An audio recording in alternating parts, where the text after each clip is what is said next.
Hello dear students, हम fertilisation के process को स्टडी कर रहे हैं। तो फर्टिलाइजेशन के प्रोसेस में हमने पार्ट जो फर्स्ट था वो हमने लास्ट वीडियो में स्टडी किया था।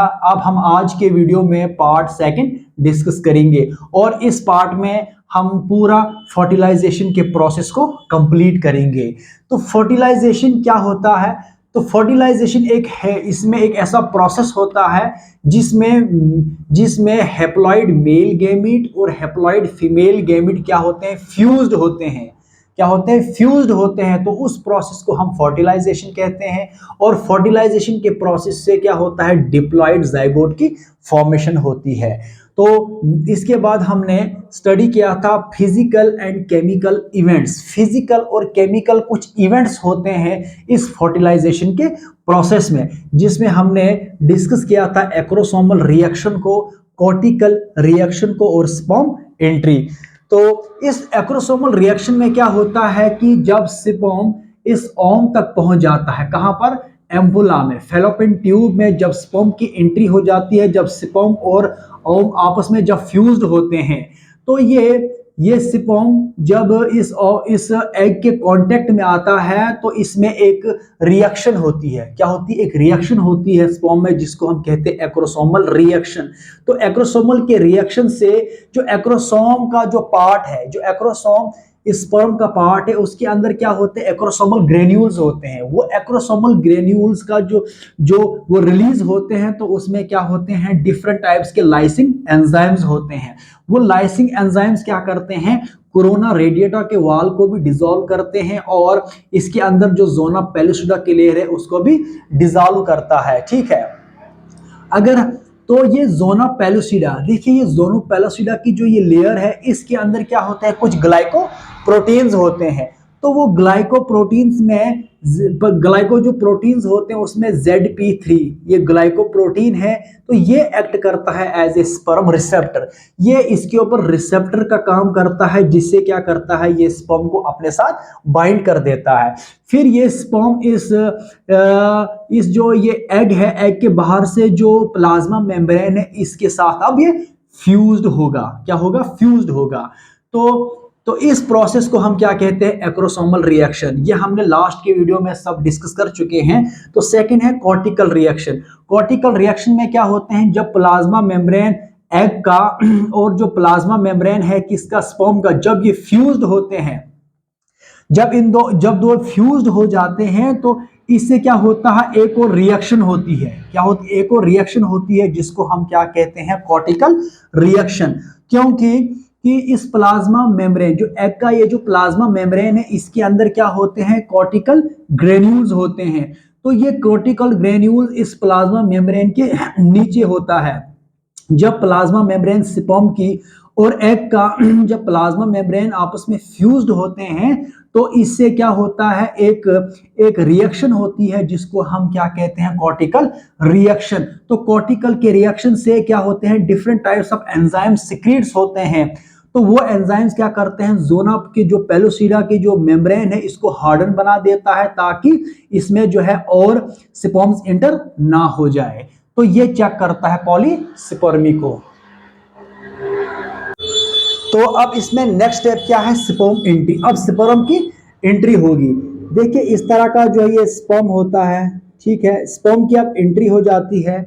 जो ही स्पर्म, ये एग है, ठीक है, ये एग है और ये स्पर्म है। अब ये स्पर्म की एंट्री हो जाएगी, स्पर्म की इसमें सेकेंडरी oocyte में एंट्री हो जाएगी। तो इस जहां से स्पर्म इंटर होता है, तो वहां पर एग में, एग के मेम्ब्रेन पर कुछ प्रोजेक्शंस डेवलप होते हैं। क्या होते हैं? कुछ प्रोजेक्शंस डेवलप होते हैं, जिसको हम क्या कहते हैं, कोन ऑफ रिसेप्शन, या इसको हम कहते हैं फर्टिलाइजेशन कोन। तो ये कोन ऑफ जो रिसेप्शन है, ये फर्टिलाइजेशन कोन, ये डेवलप होता है किस पर, इस एग के मेम्ब्रेन पर। तो ये एक ऐसा पॉइंट होता है जहां से स्पर्म एग रिसीव करता है। जो ही स्पर्म की एंट्री इस एग में हो जाती है, तो आपने पढ़ा था जब oogenesis के प्रोसेस को जब हम डिस्कस कर रहे थे, तो oogenesis के प्रोसेस में जब सेकेंडरी, जबकि सेकेंडरी oocyte में जब सेकंड मैचुरेशन डिवीजन ही, जब सेकेंडरी oocyte में मियोसिस सेकंड हो रही थी, तो मियोसिस सेकंड उसमें इनकम्प्लीट थी क्योंकि वो मेटाफेज, मेटाफेज जो स्टेज है किसकी, मियोसिस सेकंड की, यहां पर ये सेकेंडरी oocyte अरेस्ट हो गया था। क्या हो गया, अरेस्ट हो गया था या सस्पेंड हो गया था, तो इसमें फर्दर फिर मैचुरेशन नहीं हुई। अब स्पर्म की एंट्री से, स्पर्म के एंट्री से जो ये सेकेंडरी oocyte है, इससे अब इसके अंदर अब जो सस्पेंडेड या अरेस्टेड जो मियोसिस थी, अब वो कंप्लीट हो गई। क्या हो गई, कंप्लीट हो गई। स्पर्म के एंट्री से मियोसिस सेकंड इस सेकेंडरी oocyte में कंप्लीट हो गई और फाइनली यहां पे क्या होता है, एक मैच्योर ओम प्रोड्यूस्ड हो गया, एक मैच्योर ओम की फॉर्मेशन हुई और एक सेकंड पोलर बॉडी भी रिलीज हुई। फिर बाद में ये जो पोलर बॉडीज है ये सारे के सारे क्या होते हैं, डीजेनरेट्स हो जाते हैं। तो स्पर्म के एंट्री से एग में जो सस्पेंडेड मियोसिस थी अब वो कंप्लीट हो गई। अब ये सेकेंडरी oocyte चेंज हो गया किसमें, एक मैच्योर ओवम में, और एक सेकंड पोलर बॉडी भी रिलीज हो गई है। तो ये इसको हम कहते हैं सेकेंडरी, इसको हम क्या कहते हैं, स्पर्म की एंट्री। देखिए अब हम नेक्स्ट स्टडी करते हैं कैरियोगेमी एंड, या इसको हम क्या कहते हैं, एम्फीमिक्सिस को। देखिए जो कैरियोगेमी है, कैरियोगेमी के प्रोसेस में अब सबसे पहले क्या करेगा, देखिए ये स्पर्म जब इस एग के ऊप्लाज्म में या साइटोप्लाज्म में जब इंटर करेगा, तो ये स्पर्म स्टिमुलेट करेगा किसको, एग को स्टिमुलेट करेगा, ताकि ये रिज्यूम करेगा सस्पेंडेड सेकंड मियोटिक डिवीजन को।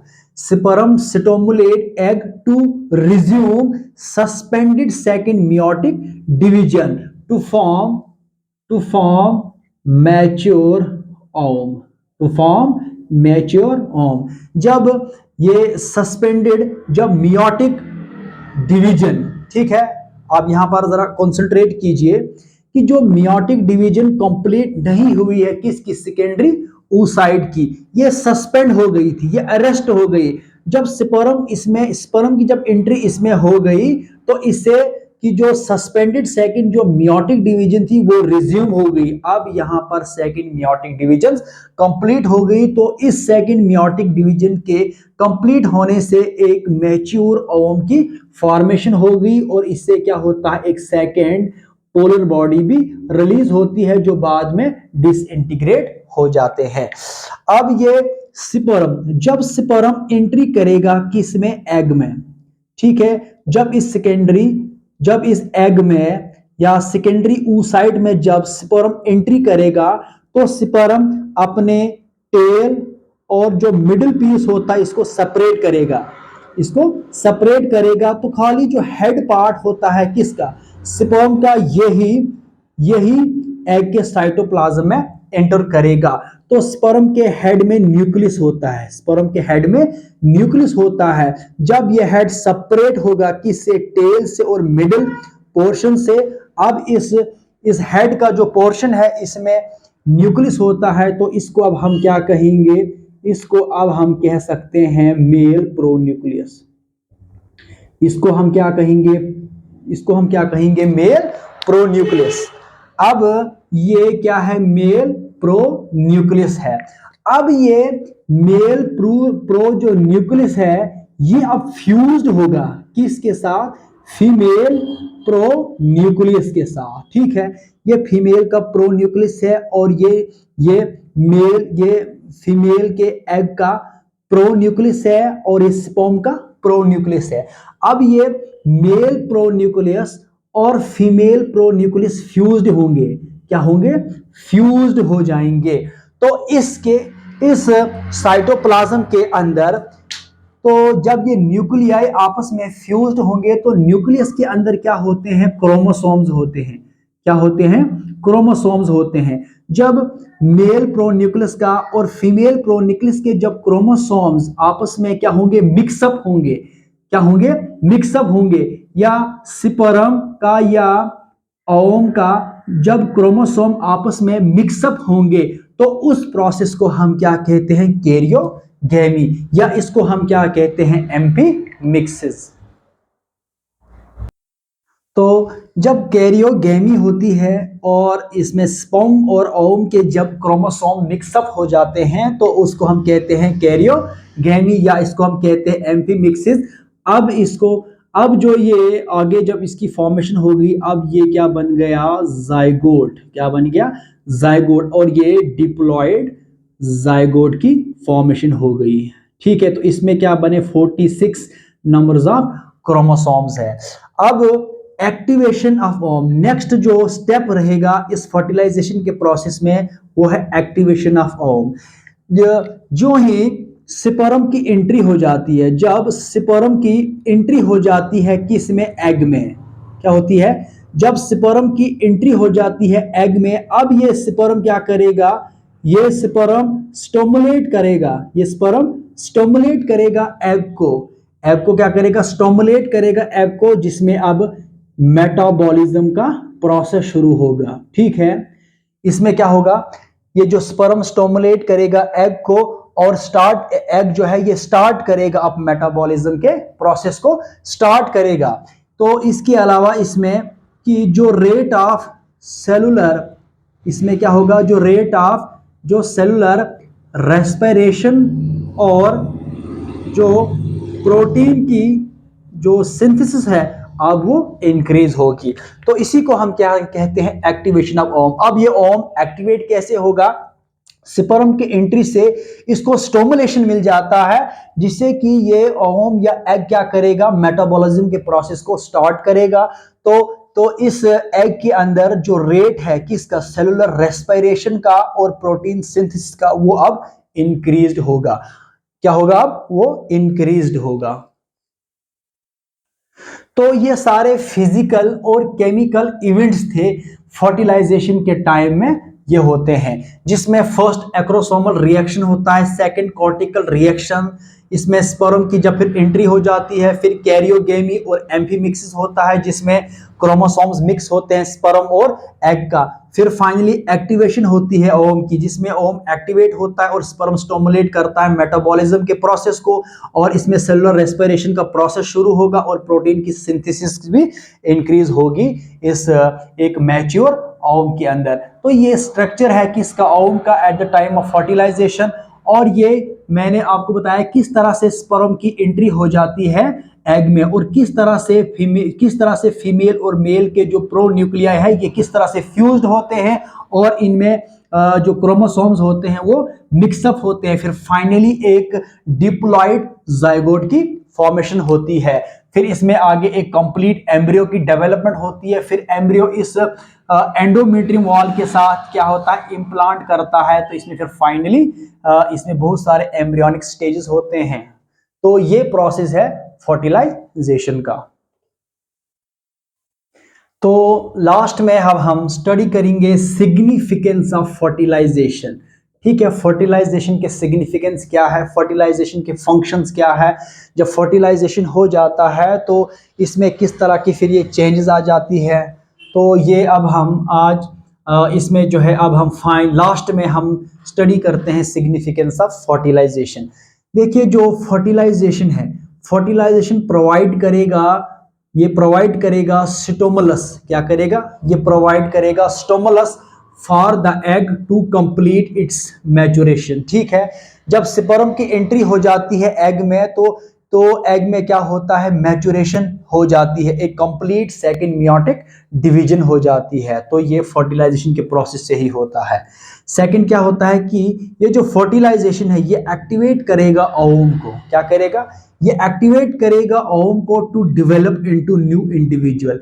जब स्पर्म क्या होता है, जब स्पर्म और एग आपस में क्या होते हैं, फर्टिलाइज्ड हो जाते हैं, तो जाइगोट की फॉर्मेशन हो जाती है। तो यही क्या करता है कि फर्टिलाइजेशन की सिग्निफिकेंस क्या होती है, ये ओवम को एक्टिवेट करता है, ओवम को फर्टिलाइज करता है और एक न्यू इंडिविजुअल डेवलप होता है। तो नेक्स्ट इसकी सिग्निफिकेंस क्या है, ये एग को मेटाबॉलिकली बहुत एक्टिव बना देता है। ठीक है, fertilization makes the egg more metabolically active. Next क्या होता है कि फर्टिलाइजेशन के प्रोसेस से क्या होते हैं कि जो ये कैरेक्टर्स होते हैं किसके, बोथ पेरेंट्स के मदर एंड फादर में क्या होते हैं, ये स्पर्म और एग, इन दोनों में जो कैरेक्टर्स हैं, जो इसमें क्रोमोसोम्स है, वो मिक्सअप हो जाएंगे। फर्टिलाइजेशन के प्रोसेस से क्या होता है कि ये फर्टिलाइजेशन कंबाइन करेगा कैरेक्टर्स को ऑफ बोथ पेरेंट्स। नेक्स्ट क्या होता है कि फर्टिलाइजेशन के प्रोसेस से क्या होता है कि जो यंग वन का जो सेक्स है वो डिटरमाइन होता है। क्या होता है, जो भी न्यू बर्न जो बेबी होती है उसका सेक्स डिटरमाइन होता है किससे, जब फर्टिलाइजेशन के बाद जब प्रोसेस होता है तो ये फर्टिलाइजेशन का प्रोसेस डिटरमाइन करता है the sex of young one. Next, fertilization introduces centrioles to ovum. Ovum में क्या होता है, सेंट्रियोल मिसिंग होता है, तो फर्टिलाइजेशन के प्रोसेस से क्या होता है, जो स्पर्म में जो डिस्टल सेंट्रियोल होता है वो इंट्रोड्यूस होता है किसमें, ओवम में। फिर वो सेंट्रियोल का फंक्शन क्या रहता है कि वो क्लीवेज में इसका इंपॉर्टेंट रोल रहता है। नेक्स्ट क्या है, फर्टिलाइजेशन के प्रोसेस से क्या होता है, it restores diploid numbers of chromosome. जब फर्टिलाइजेशन का प्रोसेस होता है तो स्पर्म में 23 और एग में 23 क्रोमोसोम मिलके 46 क्रोमोसोम होते हैं। ये दोनों गैमेट्स, स्पर्म और जो एग है, ये हैप्लॉइड गैमेट है। ये हैप्लॉइड गैमेट जब फ्यूज करते हैं तो डिप्लॉयड जाइगोट की फॉर्मेशन होती है। तो इसके अंदर क्या होते हैं, 46 नंबर ऑफ क्रोमोसोम या डिप्लॉयड नंबर ऑफ क्रोमोसोम्स को रेस्टोर करता है फर्टिलाइजेशन। तो हमने इस पार्ट 2 में फर्टिलाइजेशन के कुछ स्टेप्स को हमने डिस्कस किया है और फर्टिलाइजेशन के सिग्निफिकेंस को भी हमने स्टडी किया है। तो ये फर्टिलाइजेशन का टॉपिक था जो हमने कंप्लीट डिस्कस किया है। अगर आपको वीडियो पसंद आई होगी तो आप अपना फीडबैक दीजिए, वीडियो को शेयर कीजिए और चैनल को भी सब्सक्राइब कीजिए। Thank you so much.